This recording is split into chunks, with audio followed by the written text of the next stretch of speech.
여러분, 오늘은 우리 킹선 한인교회가 31년, 이 킹선이 세워진 지 31주년 되는 날입니다. 그러니까 31년 됐어요. 31년 전인 1987년 11월 25일 날 우리 주님이 케이크 들고 오셨어요. 축하한다, 이러고.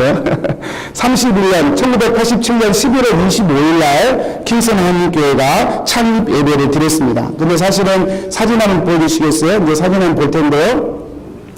이 사진은 1987년 10월에 찍은 사진이에요. 근데 87년 11월에 창립되는데 이건 어떻게 된 거예요? 말씀할 수 있는데요.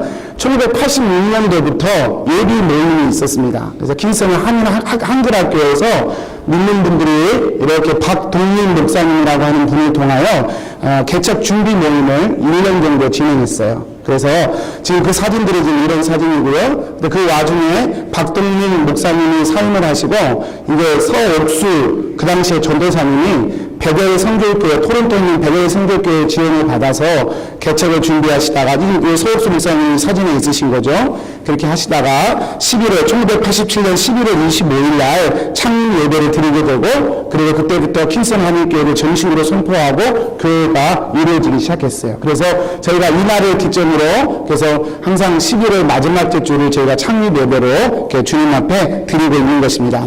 올해는 특이하게도 25일 날짜도 똑같아요. 1987년 11월 25일이 창립주일이었고, 오늘이 정확하게 31주년 되는 날입니다. 제가 사진 좀 계속 보여드릴게요.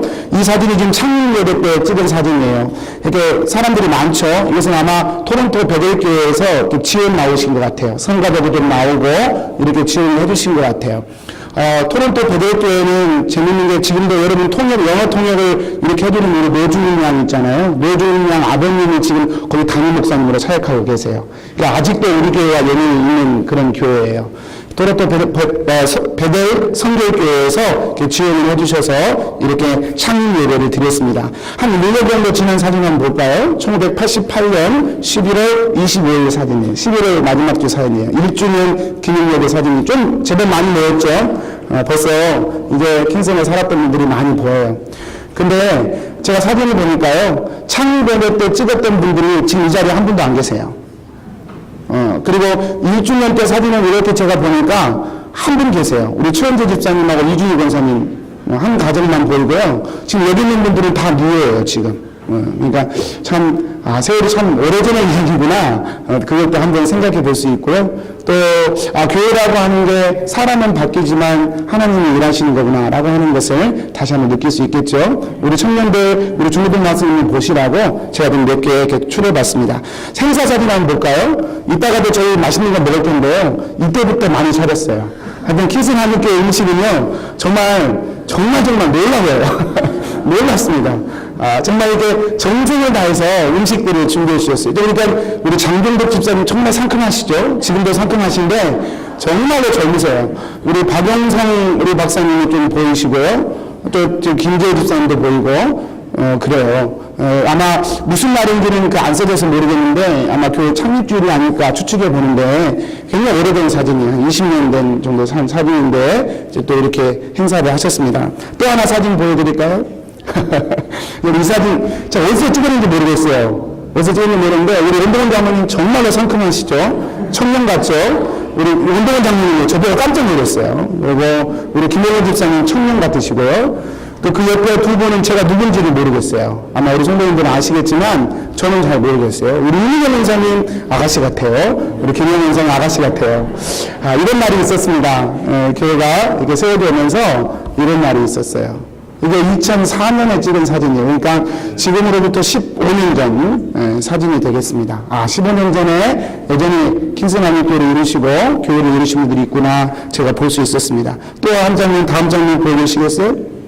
이 장면은요, 우리 노성만 장로님, 또 우리 최원재 집사님, 또 네 분의 권사님 임직을 받는 그런 날이었던 것 같아요. 우리 김학감 목사님이 심호하실 때 교회 사진이에요. 이때 이제 교회 우리 장로님들이 두 분이 세워지고, 또 안수 집사님 세워지고, 우리 권사님 네 분이 교회에 세워졌었어요. 참, 우리 장로님도 참 상큼하시죠? 오래전 사진이에요. 우리 권사님 새벽 같으세요. 권사님 새벽 같으세요. 우리 권사님도 그러시고, 참, 이런 날이 있었구나. 또 한번 이렇게 보게 됩니다. 또 다음 장면 한번 볼까요? 여러분, 이 사진은 한 10년 전 사진이에요. 누군지 아시겠어요? 저 오른쪽, 제가 보기엔 맨 왼쪽, 제 왼쪽 편에 저 손잡고 있는 제일 키 큰 아이가 혜린이에요, 혜린이. 우리 백기사 권사님 딸 혜린이가 저렇게 어렸어요. 제 오른쪽에 있는 제일 큰 오른쪽에 있는 아이가 누군지 아세요? 우리 다현이. 다현이 지금 고등부인데, 다현이 됐어요. 저 다현이 옆에 손잡고 있는 빨간은 누군지 아세요? 우리 예진이. 누군지 알아보는데 한참 오래 걸렸어요. 정말, 이런 애가 있었구나, 생각이 됩니다. 한 10년 전 사진이에요. 여러분, 제가 이 사진 다 보여줄 수 없어서 이렇게만 보여드리겠습니다. 나머지 사진은 여기 홈페이지를 이용하셔서 좀 이렇게 보시기 바라고요. 이제는 불을 한번 켜주십시오. 킹스나님께서 제가 뭐 역사를 쭉 읽어드린 것보다는 이렇게 사진으로 몇 카트 보여드리는 게, 교회가 이렇게 되어 왔구나라는 이해하는 데 도움이 될 것 같아서 사진을 보여드렸어요. 킹스나님께 역사를 좀 잠깐 정리해드리면, 목사님, 킹스나님교회를 거쳐간 목사님은, 개척을 준비하셨던 박동민 목사님까지 합하면 8분을 거쳐가셨어요. 제가 9번째 목사예요. 근데 박동민 목사님은 개척교회를 예배를 드리지 않았기 때문에 빼면, 제 전임자는 7분의 목사님이고, 제가 8번째 목사입니다. 그동안 31년 동안 우리 교회는 장로님 2분이 교회를 열심히 섬기다가 은퇴하셨고요. 그 중에 한 분이 오늘 대표기를 인도하셨던 우리 노성만 장로님이세요. 15년 동안 장로로 교회를 열심히 섬기셨고, 물론 지금도 교회 사역은 은퇴가 없어요. 지금도 우리 장로님 열심히 교회를 보이지 않는 곳에서 열심히 섬겨주고 계시죠. 2분이 은퇴하셨고요. 사역하시다가 지금은 한 분의 시무 장로님, 우리 연동원 장로님이 사역하시고, 또 4분의 안수집사님들과 6분의 시무 권사님들, 그리고 한 분의 은퇴 권사님, 그리고 2분의 협동 권사님이 항존직으로 지금 킹슨 한인교회를 이렇게 섬기고 계십니다. 여러분, 31년 동안 좋은 일만 있었던 거 아니에요. 2번의 깨짐과 나눔이 있었습니다. 그래서 사실은 별들교회도 저희 킹스나님교회에서 좀 깨어져서 나간 교회고요. 또 선교교회도 목회자들은 다른 목적으로 오셨지만 어찌됐든 킹스나님교회에서 깨어져서 나간 교회가 별들교회하고 선교교회입니다. 물론 지금은 하나님께서 다 합력하여 선을 이루셔서 모든 교회들마다 하나님 은혜에서 잘 성장하고 있고요. 또 저희 교회하고도 좋은 관계를 유지하고 있는 건 참 은혜입니다. 하지만 사실상 우리 성도인들의 입장에서 본다면 그런 일을 경험할 때마다 감당해야 했던 감정적인 상처와 신앙의 짐들은 결코 작지 않았을 거예요. 우리 성도님들 그때마다 마음이 하나 되고 기도로 하나가 되어 이렇게 교회를 세워오신 것, 그래서 참 감사한 거예요. 수많은 아픔과 눈물이 있었지만 우리 킹스나님교회는 수많은 성도인들의 눈물 어린 기도와 헌신으로 여기까지 어려움을 이겨내고 계속해서 성장해 왔습니다. 개척 후 23년 만에, 그러니까 제 전임 목사님이신 안성빈 목사님 때 2011년도죠. 23년 동안 교회를 렌트해서 예배를 드리다가 2011년도 6월 달에 지금 저희가 사용하고 있는 예배당을 구입을 해서 자체 예배당에서 예배를 드리게 되었고요. 그 뒤로도 또 제가 부임한 이후에도 여러 크고 작은 교회 내부 공사들을 우리 성도인들이 마음이 하나가 되어 잘 감당해 오셨고, 또 이 건물뿐만 아니라 또는 선교 사역이라든지 여러 청년 선교라든지 이런 사역들을 잘 감당해 올 수 있었습니다. 딱 2마디로 정리하고 싶어요. 첫 번째는 하나님의 은혜였습니다. 2번째는 우리 성도님들의 덕분입니다. 이 2마디로 정리하고 싶어요. 하나님의 은혜였고 우리 성도님들의 기도와 땀과 눈물과 헌신 덕분이었다. 이렇게 정리하고 싶습니다. 여러분, 이렇게 31년의 세월들을 제가 짧게 이렇게 정리해 보면서 사진들을 이렇게 보면서 어젯밤에 참 많은 사진들을 이렇게 보면서 31년 동안 우리 교회 역사를 다시 한번 되새겨 볼 수 있었어요. 그렇게 보면서 다시 한번 제 자신에게 질문해 봤어요. 교회란 무엇인가? 과연 교회란 무엇이길래 31년 동안 우리는 이렇게 교회됨을 이루어 가야 했는가 질문해 보았어요. 여러분, 오늘 말씀해 보면 사도 바울이 이런 표현을 했습니다. 나의 다름질이 헛되지 않게 하려 함이라. 여러분, 오늘은 설교가 길지 않아요. 우리 학생들도 있고 그래서 짧게 몇 점만 전하도록 하겠습니다. 사도 바울이 그런 표현을 했어요. 나의 다름질이 헛되지 않게 하려 함이라. 그런 표현을 씁니다. 사도 바울이 평생에 하나님 바라보고 달려갔는데 그 다름질이 헛될 수가 있음을 얘기하는 것이죠. 여러분, 올 한 해 동안에 한국의 대표적인 교회 중에 명성교회라고 있어요. 한 1년 전에, 몇 년 동안 이 교회 세습 문제로 1년 전에 여론이 시끄럽게 들끓었었죠. 장로교 통합 측의 대표적인 교회입니다. 한 6만 명이 모이는 대형 교회인데요. 결국 세습은 이루어졌죠. 그리고 그것을 보면서 또 저만 그런 게 아니라 많은 분들이 야, 평생 하나님의 말씀으로 살려고 노력했던 한 목사님이 은퇴하셔서 마지막 그 욕심을 극복하지 못함으로 비참하게 끝나가는구나 라고 하는 것을 이렇게 지켜보아야 했습니다. 그리고 이번 주 한 주간은 오른쪽 사진은 명성교회 사진이 아니에요. 연세중앙교회라는 교회 사진이에요. 여기 예배당은요, 한꺼번에 18,000명이 들어가서 예배드릴 수 있는 한국 최대의 예배당입니다. 이 연세중앙교회에서 또 아들에게 담임 목사집을 물려줬다라고 하는 뉴스를 제가 들을 수 있었어요. 한국의 최대 침례교회 최대 교회로 가장 큰 교회로 알려지고 있는 연세중앙교회가 또 아들에게 담임 목사집을 세습했다는 뉴스를 듣죠. 평상시에 제가 이 목사님을 굉장히 존경했고 복음에 대한 열정을 참 깊이 존중했던 후배로서 참 또 한 번 낭패감과 참담함을 금할 수 없었습니다. 마치 이런 느낌이에요. 한국의 대형교회들을 보면서 또 저희 같은 목사들을 보면 저를 포함해서 잘 쌓아 올렸던 공동탑을 한순간에 자신의 손으로 무너뜨리고 있는 것을 옆에서 보고 있는 그런 느낌입니다. 여러분, 왜 그렇습니까? 여러분, 한국 사회에서 교회를 바라보는 인식이 대형교회가 이유에 어쨌든 간에 또 그럴 수밖에 없는 내부 상황이 있다 할지라도 교회 세습이라고 하는 것은 십자가 고난의 세습이 아니라 단순히 대형교회 권력을 물려주는 세습으로밖에 해석될 수밖에 없는 상황이기 때문에 그렇습니다. 그리고 지난주에도 말씀드렸지만 교회가 아들에게 물려주면 더 잘 지켜질 거라고 하는 해결 방식 자체가 결코 복음적이지 못하기 때문에 저희는 참담함을 느끼는 것이죠. 여러분, 하나님이 세우신 교회라면 평생 그 하나님 믿고 교회 세웠다면 이제 끝나면 조용히 털고 내려갈 수 있어야 됩니다. 하나님께 돌려드려야죠. 그리고 하나님이 주인이시니까 하나님이 그 교회를 이끌도록 내어드려야죠. 그게 너무 당연하고 지극히 상식적인 일이 될 것입니다. 그런데 그럼에도 불구하고 그것이 이루어지지 않으니까 그동안 평생에 교회는 하나님의 것입니다. 하나님이 교회의 주인이라고 가르쳤고 그렇게 믿었던 우리의 믿음들이 스스로 우리를 부정해버리는, 하나님이 교회의 주인이 아니라 사람이 주인이 되어야만 지킬 수 있는 것처럼 그렇게 되어버린 그런 이상한 꼴이 되어버린 것이죠. 여러분, 오늘 사도 바울은 헛되다라는 표현을 2번이나 쓰고 있습니다.